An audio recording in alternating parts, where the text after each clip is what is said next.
Hey everybody, this is Marley K. Hope y'all are doing well. Got something that I want to share with you. Shout out to Only Pamela's Way. She shared this story with me. And I'm paying attention to what the Vatican is saying.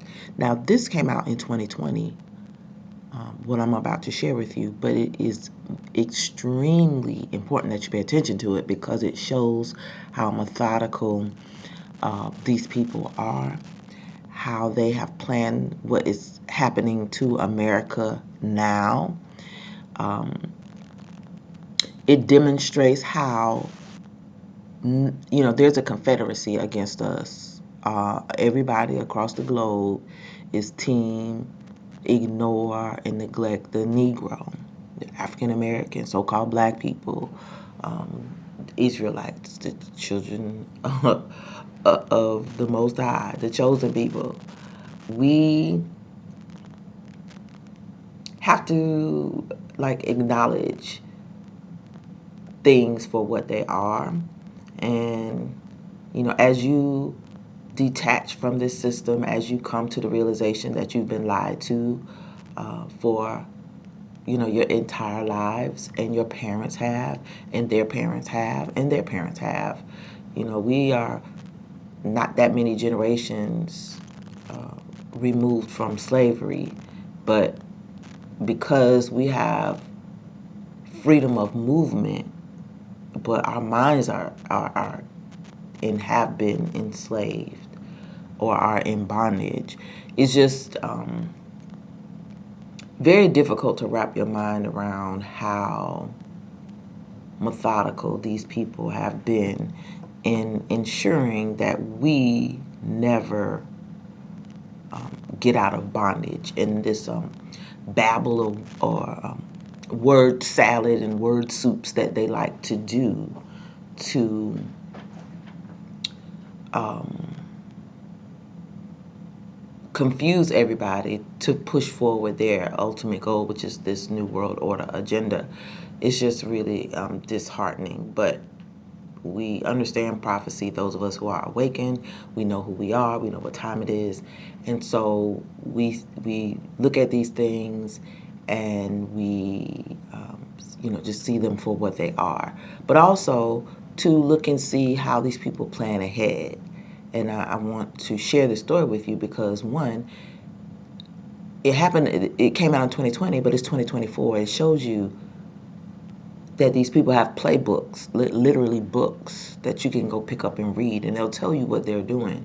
And they, like I always tell you, if you don't read, you're not going to know what's going on in the world, because everything is done in a legalistic way through laws, kingdoms and nations, governments, your local leaders, your politicians, whatever you want to call them. And they also just write down this stuff and put it in books, and they'll sell it on Amazon or anywhere, because or put it in a PDF, and you can read it for free in a library, because people don't read, and people don't know where to look, and because people are so ignorant about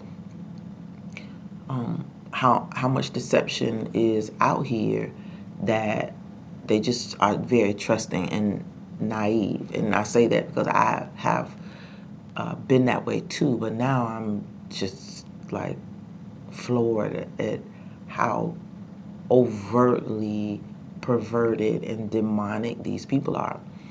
Um, and when it comes to us, this is why I'm talking about it, because it it it talks about us, but it doesn't talk about us. And this is what I want to talk about today. So, in 2020, the Pope wrote a new book to speak to Americans in particular on racism, immigration, and gender equity. This is the agenda for the New World Order. They're going to pretend like racism never existed. They're going to pretend it manifested only in America, not before America. Just forget about how they colonized all of the world, and because they're going back to recolonize it. In my opinion, they never decolonized it. But the fact that they're talking about racism because they want a race war. They're going to have a civil war here, and we know civil war here was about race. It was about freeing of slaves. The South didn't want to let go of their cash cow, their property, and as the Most High gets ready to come and deliver us from our captivity, same thing. They're gonna fight us. They're gonna fight angels from heaven. They're going to fight whatever they got to fight because they can't exist without us or, you know, other people subjugated to them, non-white people. And they do it in a violent way that has never been done on the planet before. And so the Most High is coming to set the order straight. But before that happens, these things are going to happen, and they're going to happen to us, and they're really important. So racism, we talk about a race war, and I'm going to tie something else into that in another video. Immigration, you look at all this migration all over the globe, but in particular in America, a place that is supposed to be of laws and rules, and they have a culture. We accept anybody, but you got to come a certain way. We have all this migration that is here to replace us and replace white people, which they're finally figuring out. But they didn't care about it because it was happening in our communities. Wherever we were being replaced. So now they're figuring out they're also being replaced. So now they're getting a little uncomfortable and talk about what we need to do. So migration, illegal entrance, the immigration, they call it immigration, but it's really not immigration. It's the intentional flooding of a nation or white nations to destroy that white culture. And that's why you keep getting all this talk about equity and melting pots and this, that, and another, because they got to get rid of that old culture, that old manly, masculine, warrior, patriotic culture. And then in our community, they got to emasculate and feminize the men or erase them altogether so that they're just women, because women are easier to conquer.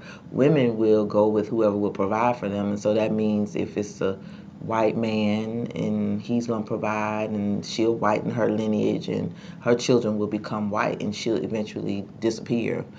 That's what this is about. It's about sustaining white people, the white lineage, so that it can continue to rule, because the Most High is wiping them out as the curses reverse, as the word said it would. And then gender equity. Again, gender equity is all about the transhumanism goal. They don't want men and women. They want Baphomets, same-sex, unisex. No men who can fight back. No men who will stand up. No men who will protect. No men who will lead. If there are no men, then guess what?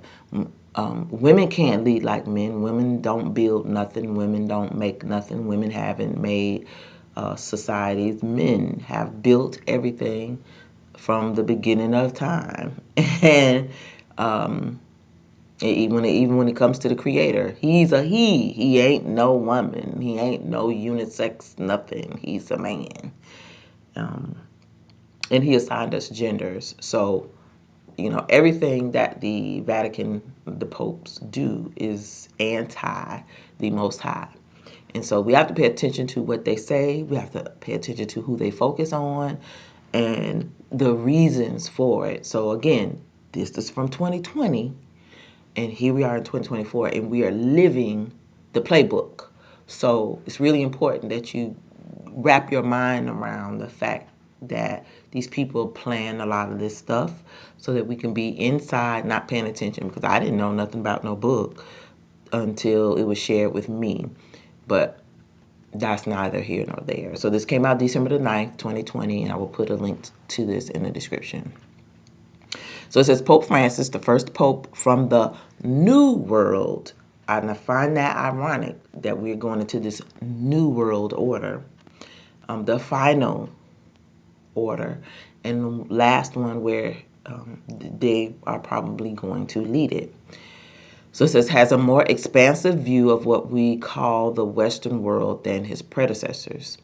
He organized a major ecclesial summit on the Amazon region in South America, and his concern with capitalism and racism, while these issues are not unknown in Europe or Asia, seems pointed at the American manifestations of these ills. Well, if it came from America, where did America come from? America really came from Rome. So it's like, if you think about what they're saying, they're really like telling on themselves, if you put it into context, because America wouldn't be America if it wasn't for Rome. It's just a remake of Rome. So, it's like the pot calling the kettle.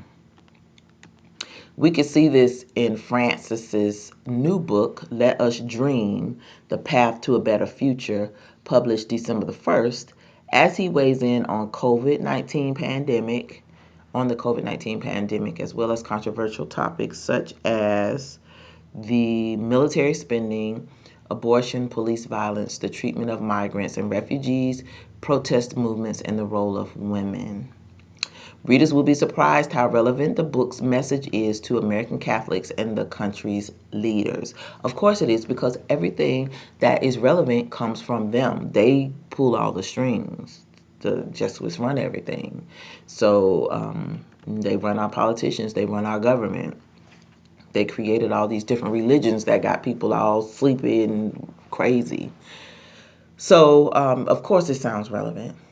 So it says, since the United States spends more on the military than any other country, he is clearly thinking of us when he urges the reader to look at what a nation spends on weapons, and your blood runs cold. So this is how these folks, because I'm not just going to say America, because America came out of Europe, this is how they have controlled the whole globe, through weapons. And, in part, Rome has helped fund a lot of these wars. A lot of these governmental entities they control, because they have a pipeline of institutions that they control. Some of them are through education, some of them are through charity, others are through contractors, and then some of them are secretly done through individuals who are trained at these institutions or affiliated with these churches, and they have missions. Sometimes it's through fraternal organizations, like Masons and the Knights of Templar and some of these other social organizations that are, secret. They have white supremacist motives. And even though there are some black folks that have black orders, they still do the bidding of these people.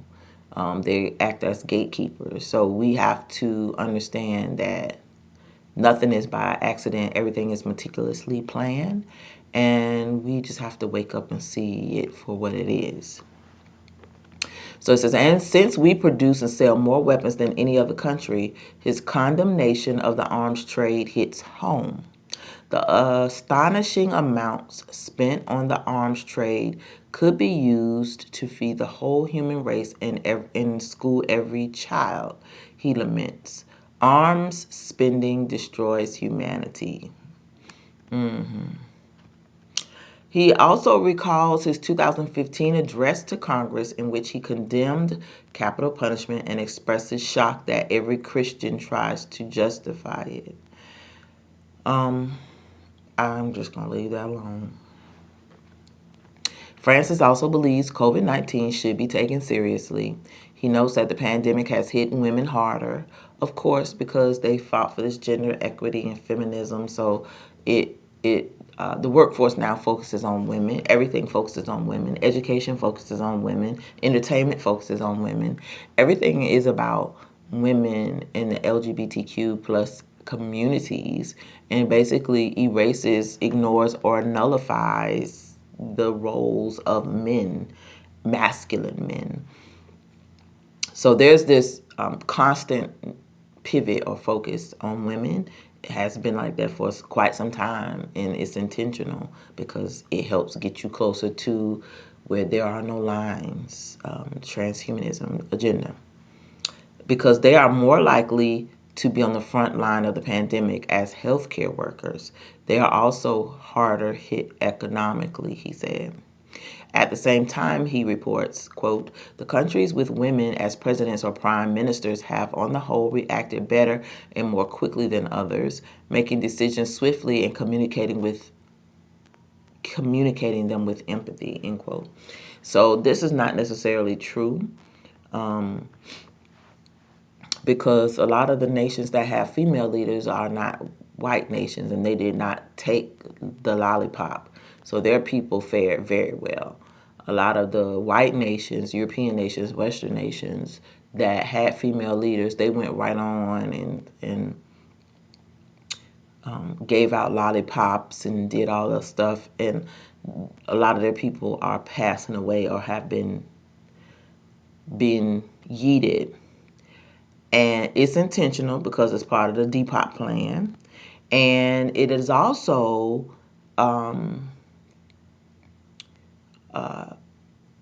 a part of the plan because you have this image that they want to put out that women are better leaders.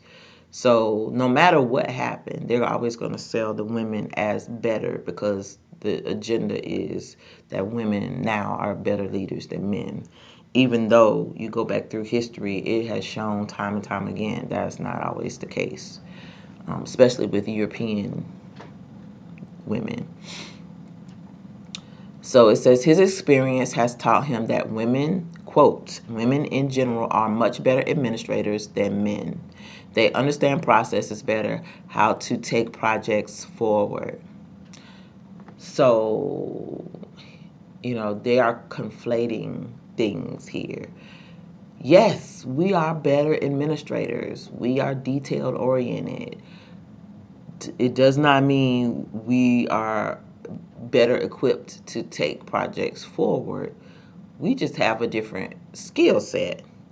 And so for him to focus on women instead of men, that should be a flag for anybody who is listening to him and reading his book, because the natural order of the Most High is that man,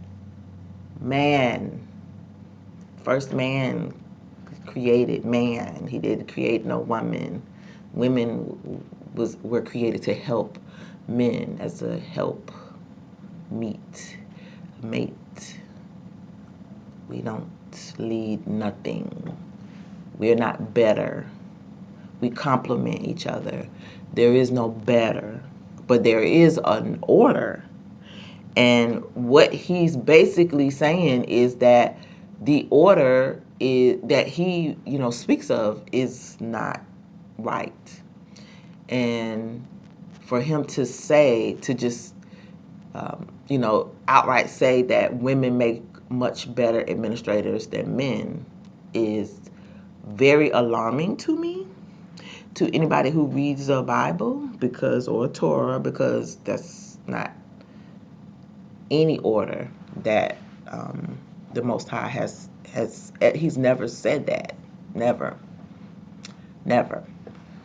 So that to me just signifies that this is a book with an agenda, and his message has an agenda. And if you don't read your word for yourself, and you don't know the Most High, and you don't understand his order, then you will be caught up in the agenda, and you will be out of order, and you will probably gonna catch hell before the trouble ends. This trouble is coming.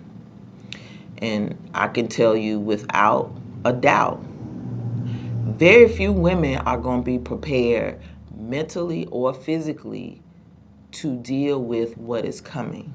So if you're not paired with a good man, what you're going to see is a whole bunch of independent single women out here that know how to administrate, but they don't know how to fight. They don't know how to war because they've been taught that you need to be peaceful.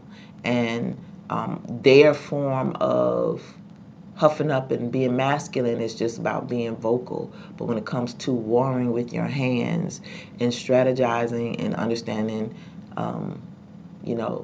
having a different type of fearlessness because, you are at war. We don't have that. We don't have that. We just don't have that. Not all of us, anyway. We don't have that. And so you're going to just find a whole lot of women going to want to give back them jobs in a little bit. And when it's time to sign up to go to war, they ain't going to want to do that either. They're going to, I didn't sign up for this. I wanted to go work on a job and be an administrator and be a boss bee. I didn't want to go fight in the war for my country or for my freedom. I don't want to do that. Send men. You don't have no men no more because men don't want to be serving with no fruity people. Men don't want to go and have to serve with somebody who can wear a dress and lipstick and don't know who they are on the battlefield. They got to be worried about taking hormones and all this emotional stuff, acting a fool on the field. You can't trust them. Men not signing up to go into the military, and real men are not, and they're not encouraging anyone to sign up for anything.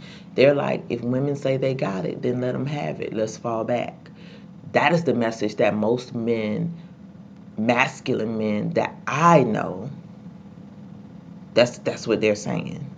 I talked to a 74-year-old man yesterday, and even he was talking about independent women. He was like, women won't even let you do nothing for them anymore. You try to help them, they be like, I got it. You want to do something for them, they so independent. And he tied it to the disconnection of the father from the home. But he was just putting it out there, like how difficult it is. And he's a single man. He's like, it's difficult to find somebody because these women are independent. It's been a long range plan, and now you're seeing it play out in a very negative way. And so people are isolated. Women all gassed up, thinking that they are going to be able to handle what's coming, and we not ready. I'm ready, but for the most part, most women I know, they ain't ready. They still out of shape, sitting around eating all the time, taking medication, not taking care of their bodies. Just is crazy that, and then they don't really know what time it is in the big scheme of things. So they're not ready. Somehow, the Most High is waking up men and saying, hey, something is wrong. But we're still collectively not getting it. And it's men across the board, doesn't matter what race. But as far as African American and black men, our community is jacked. So when we talk about racism and some of the other things, a lot of the problems that we have, these people have created it. And now they're trying to act like nothing ever happened.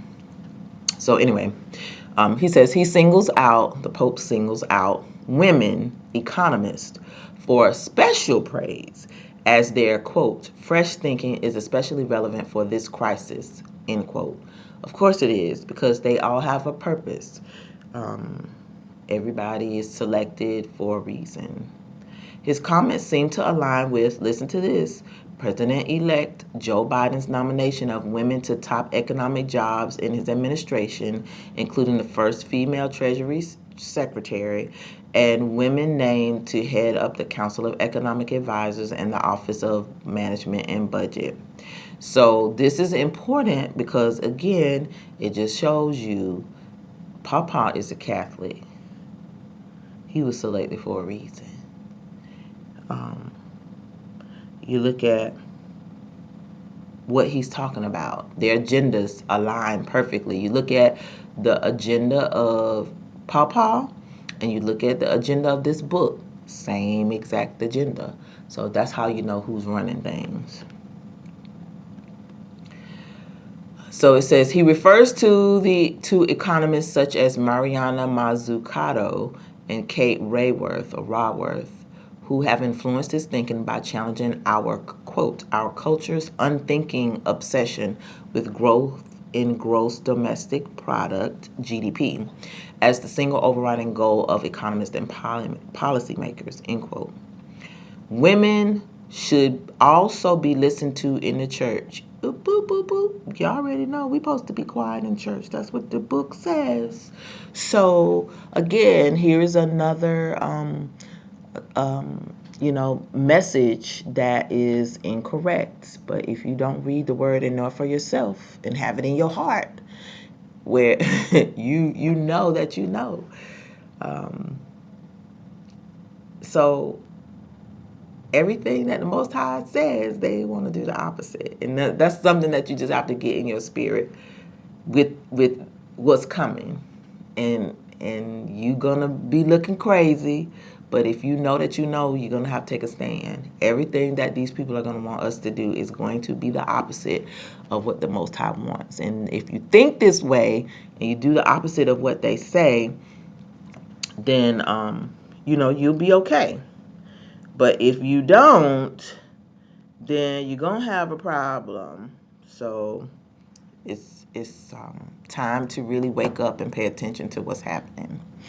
So it says, quote, some of the sharpest advice came from women who were able to see from different angles and who were above all practical, with a realistic understanding of how things work and how people's limitations and potential. Whatever he was trying to say. But anyway, he's trying to big up women and discount men. So that's the takeaway for me. Francis sounds a bit defensive as he describes at length the women he has appointed in positions in Rome and earlier in Buenos Aires. Although he sees a role for women as leaders in the church, quote, to say they aren't truly leaders because they aren't priests is clericalistic and disrespectful. Whatever. Francis also returns to the core concern of migrants and refugees, another controversial topic in the United States whose situation has been made worse by COVID-19. Quote, when the virus hits a refugee camp, he complains, it's an injustice that cries to the heaven. But not racism and not anti-blackness, just that. The lockdown imposed because of the pandemics has shown, he writes, that the basic needs of the most developed societies are being met by poorly paid migrants, but not Negroes. Poorly paid Negroes. Forget about them, right? Yet they are scapegoated and denigrated. Ain't we scapegoated and denigrated? And denied the right to safe and decent work. Ain't that happening to us too? We can't even go to school. Our kids can't go to school. We can't go to the store and shop. We got people wanting us to kill us. They offering us lollipops first before anybody else gets them. So come on now. This is certainly true in the U.S. Yes, it's true, but not for those people. If those people weren't out here, it would just be us. But you see how they are replacing us and removing the focus from us to other people? There's a reason for that, y'all. They keep telling you you ain't gonna be here for a reason. Either they know you're gonna be not gonna be here because you're gonna be supernaturally removed, or you're not gonna be here because they're gonna attack us. But we know what's coming. They are going to do something to the Negro, and the Negro needs to wake up and pay attention. Now, again, this is back in 2020. Look where we are in 2024. We need to welcome, promote, protect, and integrate those who come in search of better lives for themselves and their families, he says. They ain't did it for us. Why everybody else think they're supposed to have it? Because they're all on code with anti-blackness. That's why. As long as you don't like the Negro, and everybody in the world has been conditioned to not like us, then you can get whatever they're giving away, whatever rewards, trinkets they're giving for your anti-blackness. You can have that as long as you come here and participate in helping us uphold this system of white supremacy. And that's what it's all about. And work for them. He ties the issue of abortion to migration, although he recognizes many will be irritated to hear a pope return to the topic of abortion. The arrival of new human life in need, whether the unborn child in the womb or a migrant at the border, challenges and changes our priorities, he writes. With abortion, quote, with abortion and closed borders, we refuse that readjustment of our priorities, sacrificing human life to defend our economic security or to assuage our fear that parenthood will upend our lives. Well, people can't afford to have children, or if people are going to have children that are going to be born into slavery, nobody wants to do that. So abstaining, of course, should be the first thing because we shouldn't have children out of wedlock. But the fact that they're focusing on children and migrants, to me, the way I interpret this, is that they're concerned about their livelihoods. White people are trying to reproduce. So no, they don't want you to have abortions. Two, they need these light brown migrants because these migrants see white people and whiteness as upward mobility. It's a ladder. It's a stepping stone. They want to whiten their lineage, and they'll do that before they'll blacken it. So this focus on migrants and abortion and banning abortions is working hand in hand. So it says Francis is disappointed that while some support one or the other, so few support both the unborn child and the migrant. Because I'm not going to say nothing. In another explicit reference to America, the Pope condemns the abuse of power which we saw in the horrendous police killing of George Floyd. Francis speaks positively of the protest around the world that followed Floyd's death. Many people, and notice they say people, he doesn't mention us at all. Many people who otherwise did not know each other took to the streets to protest, united by a healthy indignation. Although the Pope does not explicitly mention the Black Lives Matter movement, and why would he? Because they created that. It wasn't a Black Lives Matter movement. It was a White Lives Matter movement that was masked by black faces with white money. Grassroots movements get extensive treatment in his book. While condemning the fallacy of making individualism the organizing principle of society, he asserts, we need a movement of people who know we need each other, who have a sense of responsibility to others and to the world. So here, in my opinion, he is trying to get us to not come out of her, my people, and take care of everybody, and us be the mammies and Sambos and coons for everybody in the world. Save everybody except for yourself. We're supposed to be set apart, and so this is a message that is anti-set apart. But not all movements should be embraced. In interpreting and praying over events or trends in the light of the gospel, we can detect movements that reflect the values of God's kingdom or their opposite. So he just acts like God ain't teach you to defend yourself, to defend your property, to defend your people, to defend your tribe, to defend your territory, to defend your kingdom. Not just don't do that. Just everybody come together and forget what happened. You see it, but nothing didn't happen. That's demonic. That is not what the Most High taught us. We should look for movements that hunger and thirst for righteousness, he writes. Well, they don't hunger and thirst for righteousness. They throw rocks and hide their hands. They enslave and act like they didn't do it. They make the monies and then hide the monies. And then you ask for reparations and they say, no, you can't have it. We didn't do it. And then they teach their lineages to do the same thing. So righteousness, they don't have no right to talk about righteousness, in my opinion. Because they are part of the reason the whole world is about to be enslaved. Oh, we're already in slavery. So we just don't know it yet. They're going to make the grand announcement soon. If we discern in such a yearning movement of God's spirit, it allows us to open up that movement in thought and action, and so create a new future according to the spirit of the Beatitudes. What is he even talking about? See how they do? They don't be talking about nothing. What is he talking about? And again, no, there's not one precept in this piece. So he's just talking as if he's God and not using any of his scriptures. So there's nothing that I can refer to that is a precept or a scripture or Bible verse in this piece. Can't take you no place. So you always got to pay attention to when they talk. They don't be trying to tell you nothing good. So it says he urges the church to open its doors more widely to these movements. Of course they do. Offering teaching and guidance, but never imposing doctrine or trying to control them. We'll see. Man ain't supposed to be trying to control anybody. You're supposed to teach the ways of the Most High, the law, statutes, and commandments.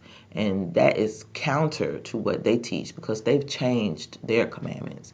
So you ain't supposed to be in any of these churches if they're not teaching you how to keep the Sabbath and obey those commandments. And none of these churches are because they all come out of Rome. But movements marked by the rigidity and authoritarianism are to be avoided. So if you are strictly Torah, don't go to your stuff. That's basically what he's saying. He notes that even in the church, leaders and other members presented themselves as restorers of the doctrine and of the church. But what we later learn of their lives tell us the opposite. What does that even mean? The church that been molesting children forever. What? Come on now. God said watch out for the children and the orphans and the widows. He didn't say molest the children and mess them up and create orphanages so that y'all... And he told men to get married instead of being single so you could perp on these kids. And he said multiply, be fruitful, and multiply.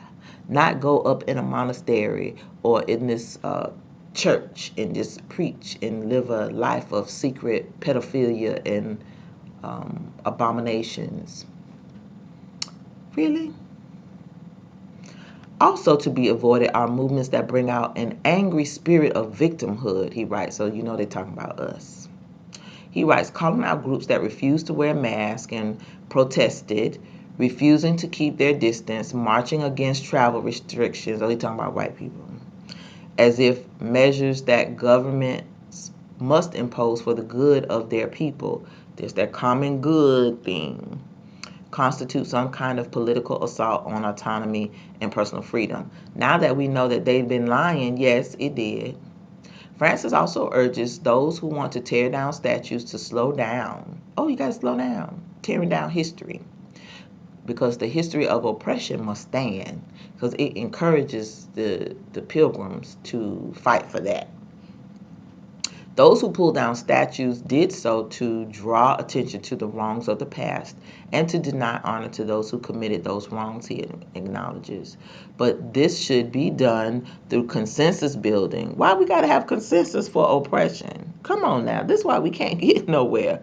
Because they'll be saying stuff like that and they'll have us coming to the table knowing good and darn well they don't have no intention of doing anything. They want you to go slow. Notice how white supremacy is always about, when it comes to fixing the wrongs that they've committed, you gotta go slow or not do nothing. Just gotta be patient.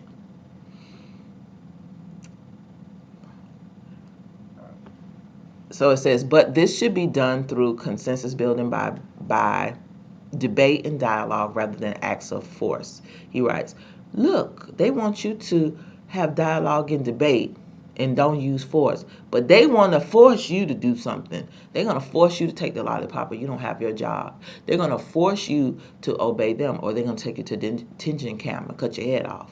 They're going to force you to do something. If you don't do what they say, they're going to lock you up, throw away the key. Let these rogue white supremacists do stuff to us. Nobody don't have nothing to say about that. Let's look at the past critically, but with empathy. I don't have no empathy of looking at the past. I have empathy for my people because we tired. To understand why people took for granted what now seems to us abhorrent, he urges, referring I believe, more to the statues of Junipero Serra rather than Confederate generals. So just ignore what they've done to us, basically. And you see how they shift. He shifts to somebody else instead of the Confederate generals that fought to keep us enslaved. And then, and you know, not even a human being, like animals. And then, if we have to apologize for the mistakes made by institutions of that time, we can do so, but always keeping in mind the context of the time. So they always want grace and mercy for what they've done to us. They want us to continue to be ignorant and not expect them to repair, not expect them not expecting the Most High to avenge us. And as long as we stay ignorant and don't cry out, that's what happens. So this is why y'all need to be crying out all the time. Lord, come around here, y'all, come around here. We need to be singing that song all day, all night. And let your will be done, Father. Break these curses, Father. Return these curses, Father. Give them back to whoever. Like, we need to be singing nonstop, day and night. When your feet hit the floor, you need to be praying and talking to the Most High, because these people know the power of us being asleep and the power of us being awakened and speaking to our Father.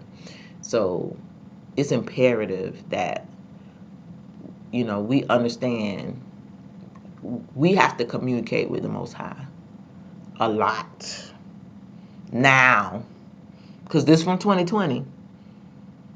And they got plans for civil war. So they ain't talking about these Confederate generals and all this stuff for nothing. They got plans and they have an agenda. They have several agendas and they're all working. They're working good.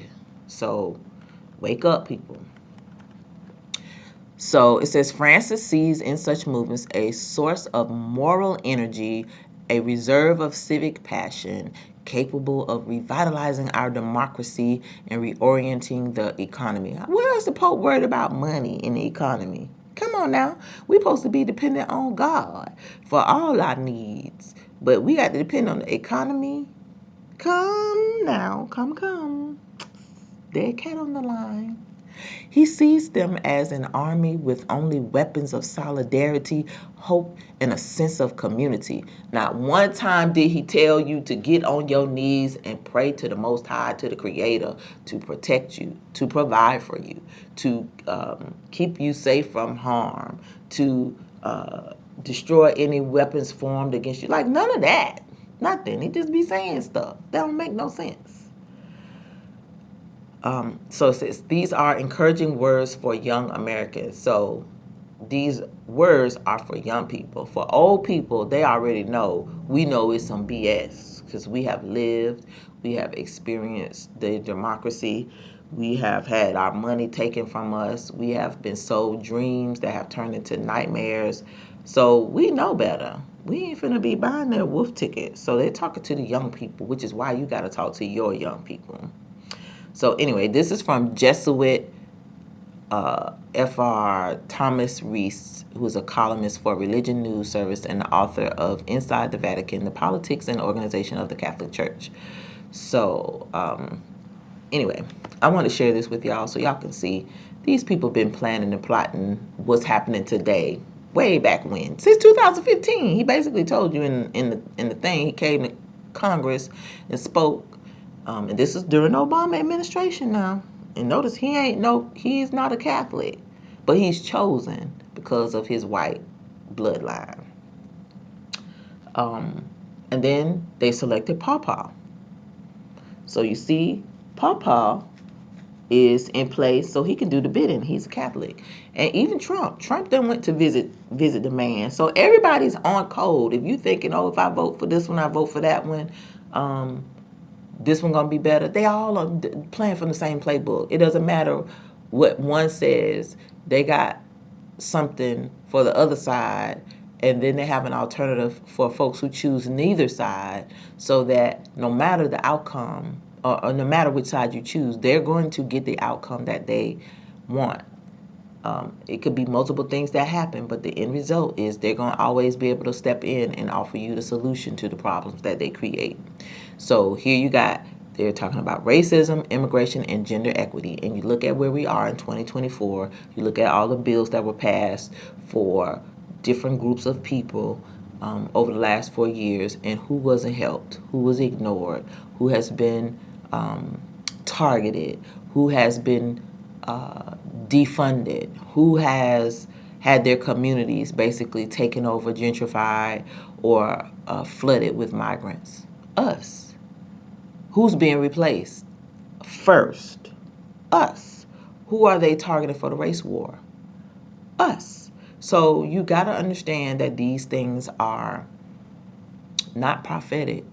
They're basically telling you what they're planning on doing to us. So y'all Israelites better wake up. That's my takeaway. We don't have much time, and for the brothers that are listening, y'all really need to be on the lookout, because y'all are targets. In every way, shape, or form, you are a target.